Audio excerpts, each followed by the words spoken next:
ಅನ್ನ ಸಾರು ಮಜ್ಜಿಗೆ ಉಪ್ಪಿನಕಾಯಿ ಎಲ್ಲ ಚೆನ್ನಾಗಿದೆ ಊಟ.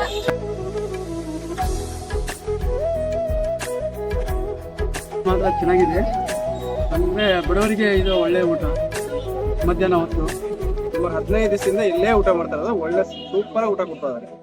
ಡೈಲಿ ಭಾಷೆ ಕೊಡ್ತಾರೆ. ಡೈಲಿ ಚೆನ್ನಾಗಿ ಊಟ ಸುಮಾರು ಒಂದು 250ರಿಂದ 300 ಜನಕ್ಕೆ ಊಟ ಕೊಡ್ತಾ ಇದ್ದಾರೆ. ಊಟ ಚೆನ್ನಾಗಿತ್ರಿ. ದೇವ್ರು ಒಳ್ಳೇದ್ ಮಾಡ್ಲಿ. ಇದು ಸದಾ ಕಾಲದಿಂದ ನಡ್ಸ್ಕೊಂತ ಅದೇ ಇಟ್ಕೊಡ್ಲಿ. ತುಂಬಾ ಅನುಕೂಲ ಇದೆ. ತುಂಬಾ ಸಂತೋಷ ಆಯ್ತು ರೀ ನನಗೆ ನೋಡ್ಬಿಟ್ಟು. ಎಲ್ರು ನಮ್ಮಂತ ದಾನಿಗಳು ಯಾರಾದ್ರೂ ದಾನಿಗಳಿದ್ರೆ ಇಂಥ ಸೇವೆಯನ್ನು ಮಾಡ್ಲಿ, ಈ ಬಡವರ ಬಗ್ಗರಿಗೆ ಒಂದು ಅನುಕೂಲ ಆಗ್ಲಿ ಅಂತ ಕೇಳ್ಕೊಳ್ತಾ ಇದ್ದೀನಿ. ಎಲ್ರು ಇಲ್ಲಿ ಮಗಳನ್ನ ಹೆರಿಗೆ ಕರ್ಕೊಂಡ್ ಬಂದ್ವಿ. ಒಂದು 15 ದಿವಸ ಆಯ್ತು.